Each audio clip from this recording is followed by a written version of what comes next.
LO Culture Matters podcast. I'm so excited to introduce you to our guest. Before I do that, here's a quote just for this episode. Buy cheap, buy twice. Ah. Ruth Lee, our guest today, knows the speaker of that quote very well. Episode 352. If you haven't listened to that episode, get your butt over there after this one and listen to that episode. Our guest today has not only built, 26, they started their first business, has an amazing, or around that, amazing career, building businesses, exiting businesses, advises today in the domain of the mortgage world, founders, CEOs, executives, people that have a lot of responsibility on their plates, help them think, which we like at Culture Matters. Big Think, founder of Big Think. Ruth Lee's back again to talk about business, life, ideology, maybe. And success. Thanks for coming back to the show. I'm really excited. Thanks for having me here. I really appreciate it. Did you just quote me to me? Yeah, sometimes I get excited and I do that. Like That's I was completely fantastic. listening to episode 352, which is a great episode, your first time on the show. And you said, buy cheap, buy twice. I thought, man, that's really important. What can you unpack that a bit actually for our audience? Because I think that's a great place to start. I think it's this way, whether it's in your personal life or in your professional, but something that we definitively learned and had as an ethos in both of the companies that I started and worked through. It's one of those general things that it's very easy to understand that if you go for the low price, the lowest cost, that low bid, you're gonna pay for it.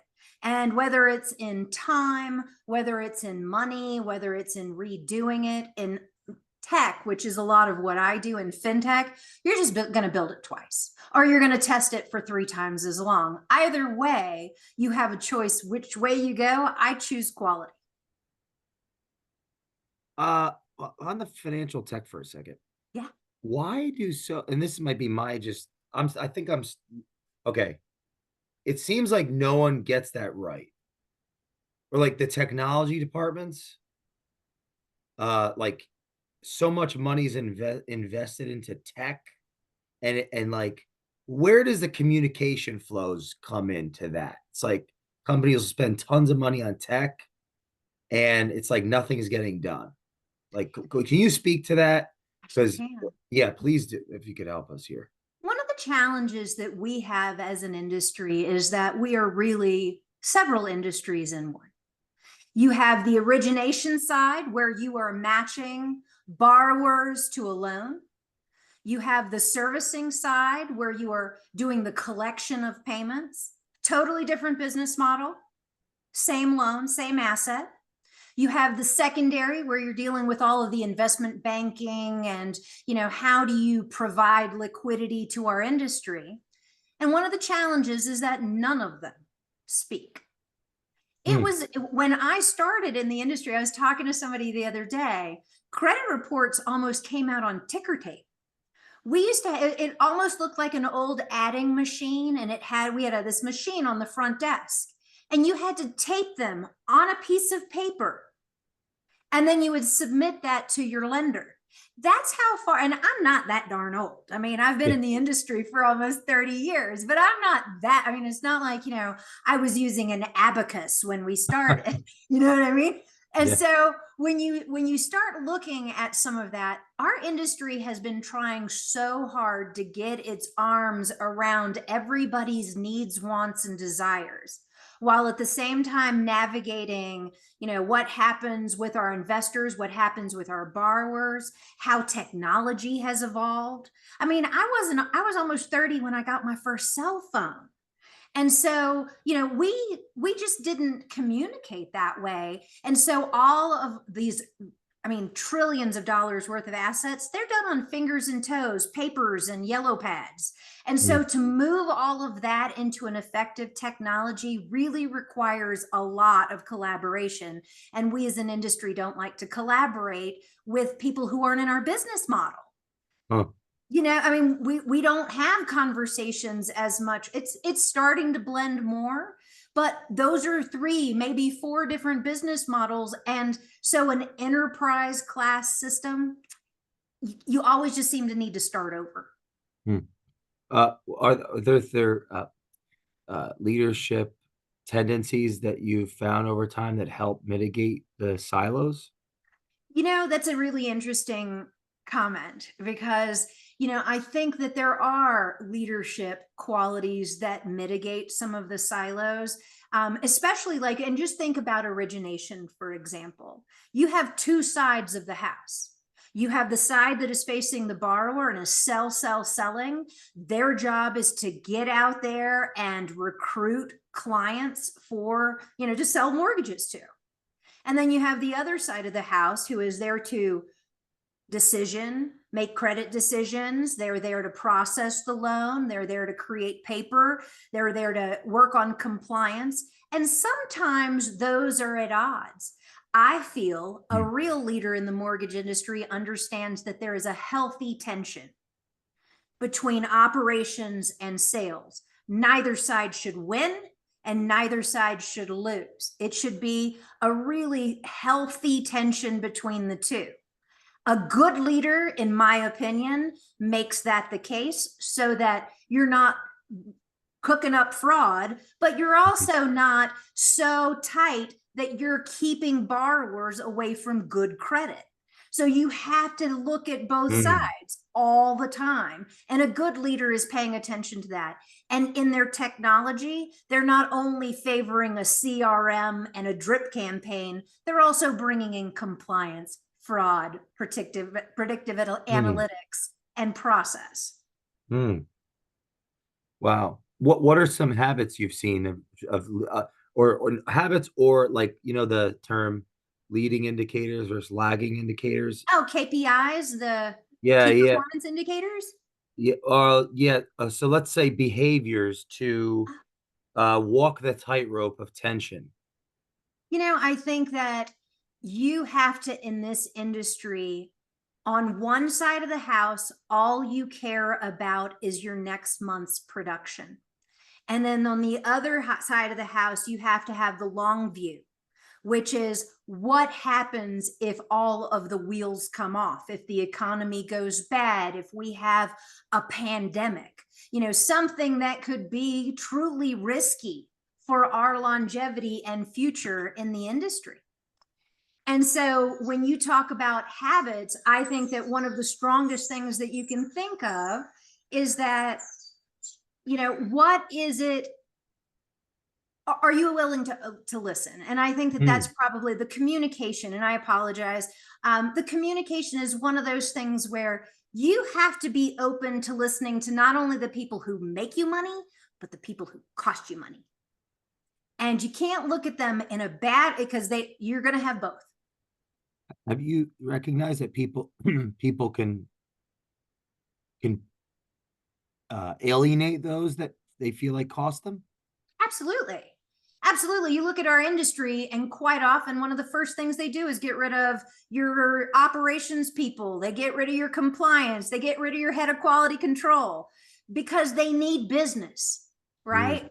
And you can't support those people until you bring in business. So that's why you're always at that healthy mm. tension. Wow. What have you seen has been helpful to get leadership singing the same song? Like that was an executive management. And I ask because you're saying, like, if I have my notes here, probably there was three businesses you were saying: borrowers to loan, uh, collecting of the payments, and the Mhm. secondary, right?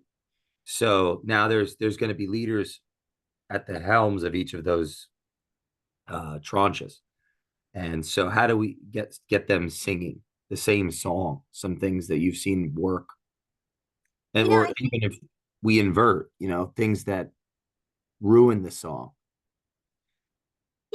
I think that in any type of a leadership where you are challenged with a multidisciplinary organization that has people who have different agendas, It's important more than any other time that you let people be winners, that you let them succeed within their own discipline. And everybody has to be a winner within their own discipline. If you create a group of winners and losers, then you've just, Mm, who are going to be your winners and losers on your team? You get to pick. I choose to be on a team of mm, all winners. Much easier when bonus time comes too. mm. Yeah, yeah. How about team gatherings, like a effective team meeting? I think that first of all, they are very direct. One of the things that I think a lot of times people do is that they try to sell their team on how the company's doing. There's no Oh selling. boy. You are you're doing what you're doing. And if you are being very clear, transparent, and open with your team and engaging in what I and most people like, which is data driven decision making, which is rather than anecdotes about, oh, well, I heard that rates were higher over here. I don't care what you heard. I need to know what you know. And if you don't know that, maybe we need to go and find good data, but to make those decisions. And so, those would be the things that I would say. Mm. Does that make What? sense? Yeah, and I'm curious some maybe even blind spots of leaders that run meetings of how they kind of sabotage them that you've seen over the years.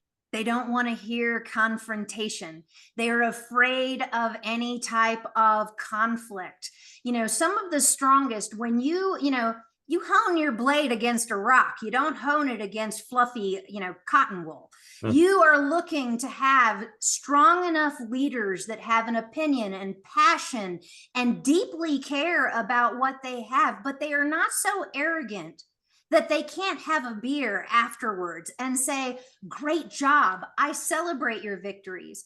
Because when you're identifying problems within an organization, they're problems. Every organization has them. That's what we do. If there were Mm. no problems, you wouldn't have a business model, because what would you be solving? And so it's really one of those where it's very important not to ingratiate or create people who are working against each other. I think that healthy competition is important, but it's very easy for that to become unhealthy, or for people to be favored and feel like they are favored or unfavored. And either way, you're putting people at different areas of power within the organization. And you're hoping that within your head shed, within your executive team, everybody should be on an equal footing. Mm. Everybody should be able to talk and say what needs to be said without fear of recrimination. And are you a strong enough leader that you can stand there and take it? Because sometimes it's hard to hear. Mm. It's your baby. Nobody likes to hear that their baby is an ugly baby. Yeah, yeah. What do you think of surveys? Where do they go wrong? Surveys have a very clear role, right? I mean, when you're looking at like your net promoter scores and your CSAT scores, which are usually just a blunt instrument. What I think the reason that they go afoul is that people try to put so much, like, we're going to get these people and we're going to ask them like 50 things and we're going to find out all this information. That person, by the time that they've answered and clicked the second 1 to 10, their mind is on. They are now thinking, I'm not here to serve you. You are here to serve me. And whatever answer they have after about the third one, I usually take it with a grain of salt. I don't know if they even read the question or if they're just checking numbers because they really need to get on the phone. Not to mention if oh, okay, how do I want to say this? Have you ever what do you think about the idea like it may be even backwards. Like I the people are now answering all these questions as a consequence of those in positions of authority and influence not listening to begin with. Interesting. Keep going there. I want to hear what you're saying. Uh, I'm trying Tease to that one pull it. out. I'm trying to pull Yeah. the thing. So okay, now we're I know exactly what just imagine a room of people. I know Yeah. exactly what we need to do. We need a survey. Okay, so it rolls out, right? And that it's like, and okay, no, but why? Well, they may not be aware that it's because we haven't Um, asked any questions or listened, right? Been a self-aware enough to actually not respond, but like relate for so well, long that now, because what you just said about the 50 questions, of course there's 50 questions because we got to get it all out because we haven't been listening. That's what came. I'm like, I so love that you fair said enough. that. I It's, I love that you said that because I have to say, when I was a CEO, when I was, in the head shed, all we did was listen to customers. Every single meeting was about getting feedback from customers. And so, I mean, sure, we would use CSAT net promoter scores to find out how the people in the call center were doing. But we had a really strong idea in the macro, and I use that for more the micro issues. Are people talking in the way? Could we improve the way that we are yeah. answering questions? But if we are using that to find out if we are meeting our clients' needs, too late. If that's when you were doing it, it's way too late. I mean, Yeah. you're just out of the game already. What do you think of this? Could an overemphasis on surveying employees come as a consequence of forgetting to listen to customers? Oh, what a great statement, right? Because, yes, I mean, when you think about how that all plays together, which is, I think that sometimes we use client success theater, where we have surveys and we have, Yelp answering people, and we have somebody who's clicking like on every single person on our social media, but it's all theater. It's not real and really listening to the concerns and issues of your clients. Because on some level, yeah, you can find out on the macro whether or not your call center is being polite, but are you finding that's not where you're going to find out if your business model is working and if it is solid and if your larger customer sector is trending in your favor or against you. Question: if I don't care about what my customers think, why would I care about what my employees think? Well, I mean, if you don't care, well, and they're in because if you don't really care about what your customers think, you really are short for this world in business, aren't you? Well, maybe I don't. I think what at some level, I don't. I think companies are losing sight of customer focus culturally. Uh why? I mean, okay, is it social platforms? Is it the general culture? Is it like as our values shift? Is it society?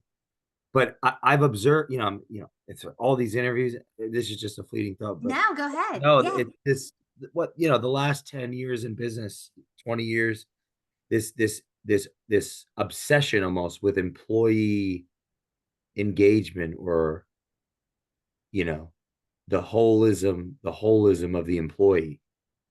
It's like, well, if we're serving our customers, our employees are going to know, like we know when the owners aren't working. Like we know when they don't, like we know when the people in power are like golfing too much. Well, and I think that it goes to reflect something that is very interesting because when you start talking about the employees being decoupled from the mission and vision of the people that they work with. That is something that is definitely, I mean, my father worked for Exxon for 30 years. Wow. Who works for a place for 30 years? And, I mean, I wouldn't say that my father, wept crocodile tears over Exxon.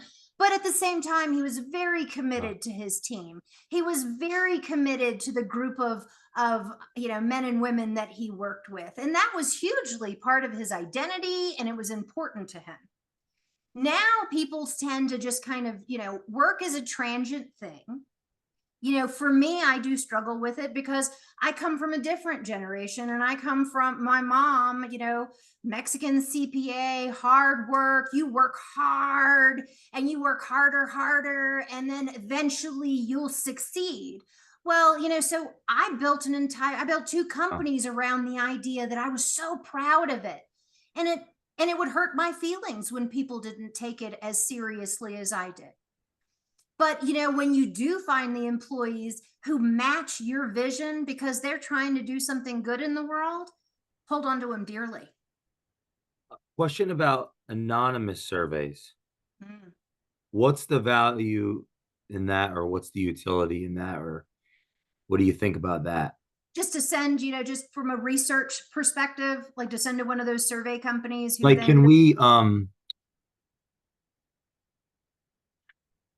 yeah, is there utility in the anonymous survey? Is it what yeah, is there utility in the anonymous survey? And if there is there a point where by which we graduate from, it's like I want my children to be able to tell me how I'm parenting, but I also don't want them to take over the house kind of thing. well, you also don't want to say, and hold it against one in particular. You know, I I'll tell you. So they always say the customer is always right. And the customer is always right in that they can go somewhere else. Yeah, yeah. But in the moment, and sometimes in my industry, in the mortgage industry, it is fraught with a lot of emotional baggage, right? I mean, Yeah. there are the realities are that sometimes things happen in the process. And when you deal with thousands and thousands of loans, often things happen in the process. Sometimes it's on your end, sometimes it has nothing to do with you. It's just a thing. We didn't realize that there was going to be an exception that showed up on title and that we're going to have to deal with it. We have to deal with it, and we didn't know it was there. We didn't take the lien out, it's just there, and it's something that you have to deal with. But as you kind of look at where you have borrowers across that scale, I mean, it's really important that you understand that they have grievances, but they may not always be have a point. They may not Mm, always be right. You want to, just like anybody else, you want to have empathy for them, but you can't always have sympathy for them. In the same way with your employees, right? You can empathize with the fact that, gosh, it's been a tough month, but you can't sympathize with them because at the end of the day, sometimes tough months are what gets a company into the next level. That mm, tough month might be the reason that they get a raise or a promotion. mm. So, I mean, I don't sympathize with the fact that it's been, and they don't sympathize with me either. But I can definitely walk a mile in their shoes and realize that maybe this person is hitting a little bit of burnout and they really do need to go to that children's Christmas pageant. And you know what? The Wickle file will last until tomorrow. Mm. The morale feeling, what's the feeling out there among people that have decided to continue working? In the mortgage industry, Yeah, I I'm think very curious. And even those that are listening that aren't in the mortgage industry, you are, because if you have a home or plan on having one or participate in an economy, it kind of will tell us what's going on.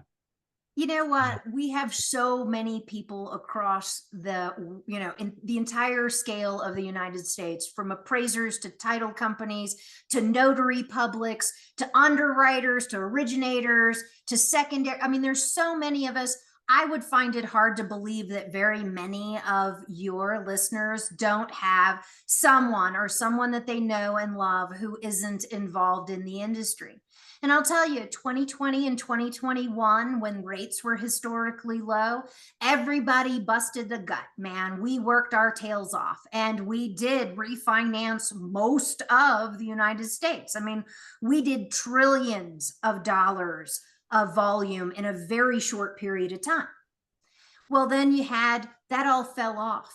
And just like you can imagine in any other consumer-based industry where you were busy one day and then the next you're looking at a blank screen, nobody's emailing you, your phone's not getting returned, there's not a whole lot going on. There was a lot of fear that went around in the industry for quite some time. Currently, and this is recent, very, very recently, we're seeing even today, rates are the lowest that they've been since first quarter 2023, Mm. which in our industry means that there's going to be a lot of people who are going to come into the money. And what that means is there would actually be a net tangible benefit for them to have a refinance now. Some of these guys had really high rates. And so there are opportunities for us to go in and, help those borrowers. Others, it's starting to normalize where people aren't believing that we're going to have 3% for the rest of eternity. I mean, it was so anomalous. We had a meltdown. We had, quantitative easing. We had pandemic. We weren't going to stay at 0% forever. That's not how banks make money. Wow. Mm. Um, What are you most excited about for 2025? So I have been for the last couple of years really focused on helping companies embrace and understand the capabilities and functionality of artificial intelligence in their world. Whether it is in their sales enablement, whether it is in their tech stack, in other places, predictive analytics, behavioral analysis, underwriting and credit decisioning. There's a lot of different ways. AI has been in our industry for going on 25 years. It's not like it all started with Chat GPT. What I think is really important is that we're watching emerging technologies mature. And they're maturing in a way that they are actually usable for people like us who have these vast arrays of data. I mean, when people think it's not just a borrower's name, social security number, it's so much data that we have to get involved in, from every REO property that a borrower owns to who is pricing us out in the secondary so that I can give that borrower an interest rate. I mean, there's so many different pieces. And so when you look at those, I just continue to see the efficiencies and the ways that we can do our true mandate. Wall Street, Main Street. That's what we have been doing for the last 250 years in this country. And so as we continue to see the technology mature, we are seeing enormously interesting ways for us to protect borrowers' identities, for us to ensure that we're giving good loans, to ensure that we're not just using the lowest common denominator, that we're looking at you as a whole entity, not just on the debt that you have, but on the savings and the behaviors that you have exhibited, many of which are hugely responsible. But you think about a borrower who might have a very light credit score. Why? Because they always paid cash. Yeah. In our world, we don't look at them in the same way that we look at somebody who's got a lot of debt. Because we can't see them. We don't see them without a credit report. We can't Do you see mean cash. because of AI's evolution and like the general integration of people with technology, we'll be able to understand people's goodwill better in the absence of the traditional information that we have? Yes, I think that we're going to see really the ability to expand our credit box. Yeah, Because, okay, that makes sense. for example, think about, somebody who lives in a rural area. Right now, it's not the borrower, it's really about the property. Those properties are hard to underwrite. But let's say that you all of a sudden have the ability to look at data that says, I've seen that we have new government contracts going in the area. I've seen that 2 major employers have moved in. I know for a fact that's going to impact their property values. But right now, I can't see that because an appraiser sees a snapshot in time of that moment, that flash of moment. The day after they have finished that appraisal, it is already going stale. That value is our, instead, I would be able to look at that neighborhood and that community holistically. So in theory, one could do more loans and have more margin, and then create more upward mobility Mhm. for those otherwise out of an opportunity. Can I tell you a That's great exciting. story? Can I tell you a great story? And this is a lesson that I learned very early in my career. At the time, I was working in DC and I was a mortgage originator. So I was a loan officer. And off I go to what was not, and DC has many, or in the 90s had many not awesome areas. And I mean, I was just out of college, and so I thought I knew all. And I remember going to this man's house, and he was out in his backyard. And so I had decided before I even walked in the door, just because I looked at the way that his house was and the way that the door was, and it wasn't painted, and there was like scuzzy stuff on the mold on the steps and whatnot. I had already made a decision that he wasn't a good customer for me. Mm. And I walked into his house, and this was when I was working with a different company. And when he looked at me and he knew that I had Judgy McJudgerson written all over my face, right? I knew him coming in my weeks and weeks of business experience. I knew how to size him up.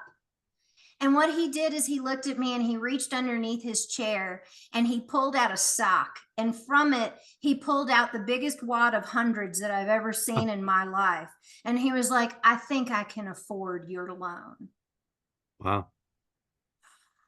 Whoa, that was one of those moments where it really was like, everything isn't what it seems. Wow. And sometimes when you're looking at a credit file, everything isn't what it seems. And that could probably go both ways, like where someone looks really together. Amazing. Amazing. I had a borrower once, and I actually was writing something about this the other day, and he was a fracker out of South Dakota. Wow. He was a fracker. And so, he had all of these machines and land. And so, according to guideline, he qualified because he was making $1 million a month in depreciation because he was Wow. depreciating his assets. And my question to my underwriter is, can you buy a burger at McDonald's with depreciation? Yeah. How's this man going to pay for his flipping house? Yeah. And we approved him because under guideline, he was right. In reality, the man was, he was paper rich, an actual Wow. like money dollar. He was poor. So high risk, potentially. Yep. But because he fit under guideline, Yeah. I couldn't discriminate against him for Sure. having income that way. It was one of those wrinkles Sure. where it cuts both ways. Hmm. There are those in the coming generations that are being told constantly through social platforms and like even on the mainstream that buying a house, you know, just rent and put all that money in the stock market. Buying a house is done, it's over. Sure. Like I see it all the time I on see it too. YouTube. I see it too. I mean, and you can do So what everybody has the ability to invest the way that they want to invest. I will tell you my experience and most of the people that I know, the best money that they ever spent, the best investment that they ever had was in their home.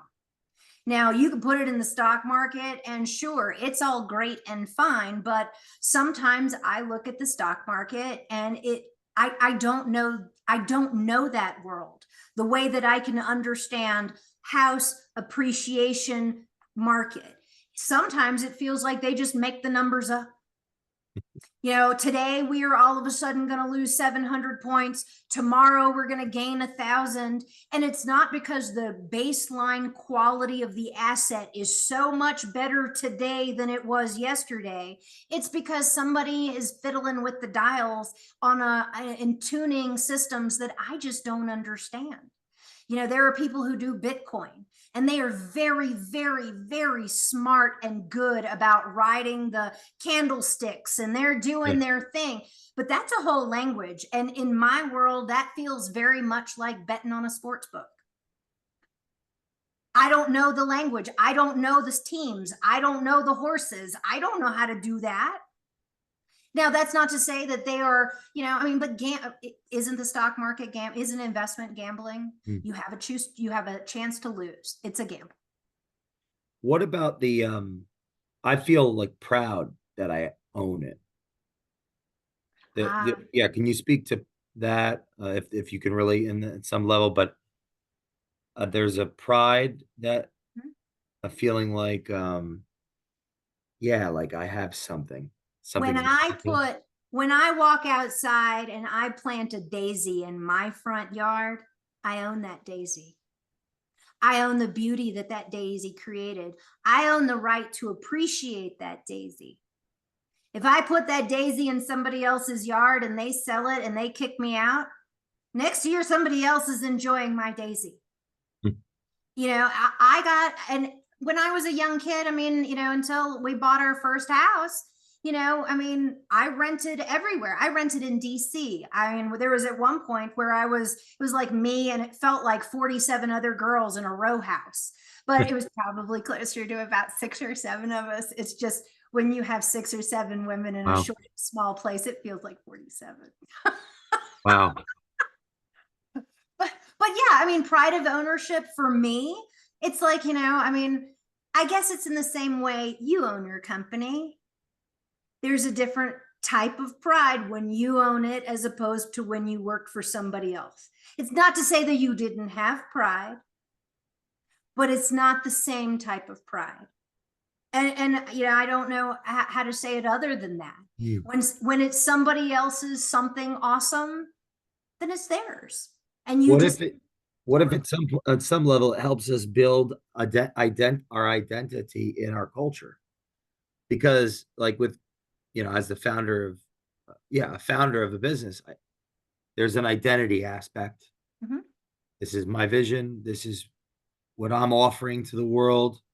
That can come with its own host of problems as others become involved with it. This is ours, and alluding to the earlier part of our conversation. And there's a maturity that has to come. From founder to CEO. Well, in an individual basis, what relationship does what the process of saving capital to put down and to invest in yourself and where you live, and then to be responsible for the maintenance of these things, that if I'm a renter, someone else is responsible for that. Yeah, absolutely. So I'm missing that opportunity to be responsible in that. So I think it helps people. It helps us mature in some sense, or develop our identity within culture. The culture. It's that nurturing part, right? Because when you nurture, whether it's you nurture your business or you nurture your homestead. When we first got married, my husband, before he was in the service, and I used to laugh because every place he lived looked like a giant suitcase. It did. All of his like web gear and everything else, and all of his heavy. Because I will say, if anything about the military, everything's flipping heavy. Everything that those people wear, they carry everything. It's just like, here's 80 pounds, go take that with you. And so he would come in from the field and drop everything into his living room. When we became a couple and got married and built our home, we built a life together. And Mm. that included, and that's not to say that you can't build that life renting. Of course you can, and people do all the time. But, I mean, there's something really special about my sweetie and I when Yeah. we moved and graduated from having our former, Goodwill furniture to buying our first couch together and it going into our living room and us thinking about raising a family and children there and having people over for Christmas. It's, and I'm not saying it's, but this is ours. The only reason we leave here is if we decide that we want to leave here. Yeah. And that is something real that feels really good to me. It feels stable. It feels like my feet are underneath me. And I will tell you the day, and I'm a mortgage banker all day long, but the day that I pay this bad boy off, I will do a happy dance on my front Yeah. lawn. You know what I mean? Because Yeah. it's all mine and nobody can have it. Yeah, and to speak to that for a second, that's awesome. Because if you think about it, the all right, so we're in a partnership with someone we're in a partnership with the bank, right? Yeah. Mm-hmm. Great, And great way to put it. because they're giving us an opportunity to start a journey that otherwise who would just be able to pay cash? Well, a first generation, you start at zero. If you don't get inherited like a massive thing, like Walton, I was just looking on Instagram. Walton, right? One of the sons, he just became worth 100 billion. I'm sure he's a great guy and he works hard, but his dad set it up where there you go, you have the I'm trust. sure he's worth every 100 billion. Many of us that are listening, maybe we're the first in our family or to get to that next level, or like we're starting where we want to be in a partnership with the bank. We can't just pay cash for the house. No. And we get to So lever our relationship and our reputation and what we have built so that we can go and build wealth. And I'm going to tell you, and I'm sorry for interrupting no, because no, go I ahead. Yeah, just, please. where you were going there is, I think it's so very interesting because we are in that really, we have an agreement, which is, the agreement is that they will give us $250,000, $500,000, and we agree to pay them back every month. And the benefit that we gain is that unlike any other asset, the price of the house and the property value is appreciating the whole time. I bought my first house in 2007, and I would love to say that I bought it at the top of the market. I bought it when it was screaming hot, and very soon thereafter, when the meltdown happened, it was not at the top of the market. And all I got to hear for like years thereafter were, because I was underwater like everybody else was. But when we left that house, my first house, and we sold it after 10 years, I made enough that I could put 20% down on this one. And, everybody said, oh, that's the worst thing that ever happened. We broke the world. The mortgage industry broke the world. And I still was able to come up with so much money that I was able to buy my dream home, my forever home. Wow. And I didn't buy it outright, but there's no way that I could have even come close to the down payment without that initial house getting me to where I was. And if I had listened to all of the industry where, oh, you bought at the top. Well, I did. I bought at the top. I did not sell at the top. I sold somewhere in the middle, and I still made a ton of money, and it was still a great investment. And this house is my husband says it all the time, best investment we ever made. Wow, that's awesome. Mm-hmm. So it's still alive. People that are listening, they can make it happen. They can do it too. There's a lot of negativity on the TV and the social platforms. Isn't that what they do? They hunt Yeah. your emotions. They just hunt us now. And this is the thing that I think is, so sad, which when I read these salacious headlines, it's actually a bland conversation about inflation. And, inflation exploding. And then on the next one, inflation drops like a stone. I'm like, so which one is it? They're literally saying the exact same thing. It just depends on who they're trying to manipulate today. And so what I would tell a lot of people is to, think about what works for them, because every path is not for everyone. but make sure that you're not allowing the world to tell you what you're capable of and not capable of, because sometimes they have their own axe to grind and their own agenda. You pursue the thing that makes the most sense for you. I could tell you that if I was a kid who lived in New York, there's no possible way that I could buy a house in Manhattan. That's for rich people. Yeah. But if I had I'm from Louisiana. I can honestly tell you the best thing that they can do is not to inflate somebody else's value. Go buy your own. Yep. In places where it's affordable and you have the right type of job and stability and you want to build a family, I can't say that I have any better. And that's not me as a mortgage banker. That's me as a person. I honestly can't tell you, Jay, that I have a better investment in my whole life. Other than probably, well, my parents did the education.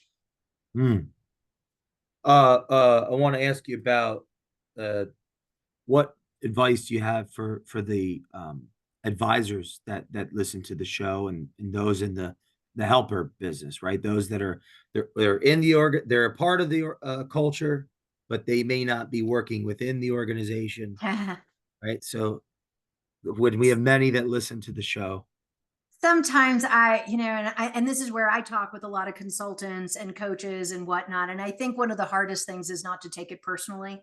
That when you say something to somebody 7 or 8 times and they're not processing what you're trying to lay down, they don't come from it in the same way. They don't have the same experiential background. They don't have the context that you do. And sometimes they're not dumb. They're not naive. They're not immature. They're just not ready or able to hear what you're laying down just yet. And sometimes it takes you saying it. It's and I don't mean to equate my clients to children, but you're teaching. And so I think about teachers, right? And when you're coaching somebody and really getting in there and making somebody better, challenging somebody is hard. And sometimes, even though they're paying you to do it, they don't want to hear it. And so it's, be patient, allow it to unfold in the way that it needs to unfold so that you can meet them where they are and be there when they need to hear it and when it's the right time for them to hear it. Because consulting, this whole game is about timing. I have lots of answers, but when am I giving you the answer that you need to hear? It's fun. I immediately thought of earlier they're paying you to do it, but they don't want to hear it. I mean, and I thought, well, the not too surprised. Great advice, by the way. I want to talk. I'll share about how I've destroyed my relationships in the past. Tell me all about it, man. Yeah, being too attached to right, like but when you said that they're paying you to do it, they don't have to hear it. I'm laughing because earlier in the conversation, right? Like I was going to ask you about the employer dynamic of like, what if, what if, what if their response, someone in a position of authority, influence, and power is like, no, I hired you to do that, not to tell me what you think. Because that is an implicit behavioral tendency, I believe, to shut people down. Yeah, it's implicit in the founder's journey. It can be malevolent or like it's a component of their conscious, be narcissistic. Identity. Yeah, but it could also be a consequence of just overwhelm, anxiety, all sorts of interpersonal breakdown. I find it a function of immaturity, and that has nothing to do with a great way to put it. That has nothing to do with age. It is just full on. I've met grown people who are so immature, but if you think, and this is what I think of me when I was in my 18, 19 years old, when I knew the world, I knew everything. Boy, there was not a thing that I did not know, and that I know, I was so brilliant. I know. And then apparently it's like a precipitous level that after about 25, you just become so much stupider. Yeah. So what I say, but to your point there, which is if you are so immature that you're going to pay somebody who has really good ideas and not listen to them, I mean, think about what that says. And I used to ask people all the time, why would you hire me, the mouthiest broad from the South that you can find, and you don't want to listen to me? Come on. I mean, because I'm not ever going to be the person who's like, well, I Awesome. guess I just won't speak up today. I'm always going to be. That's awesome. But Hey, that's passion what claim. advice do you have for people that might, yeah, that, okay, oh, I'd like to be more that way. You know, when I was in college, I was a debater, right? So I Yeah. debated internationally around the world. It was really cool. I met some really interesting people. Fascinating.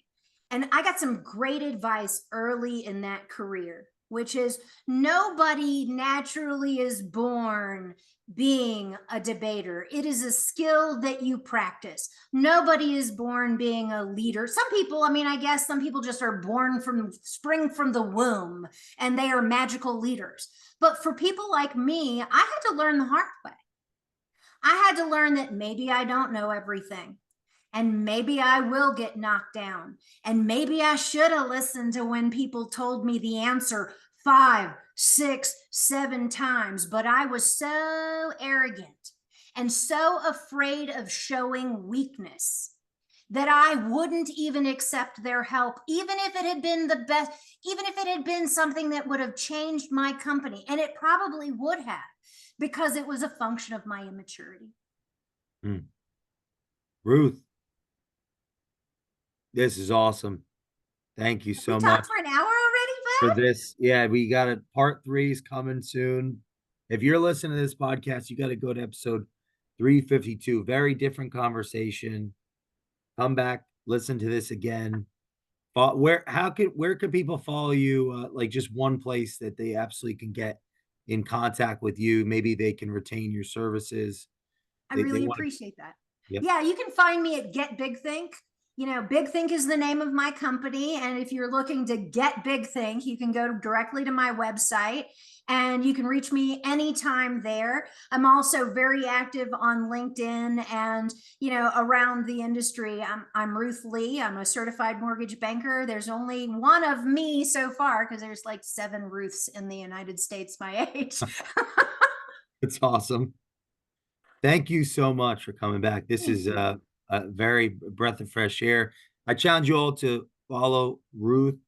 Please go listen to episode 352. Leave us a review on the Culture Matters podcast, and we will see you next time. Thank you. Thank you so much.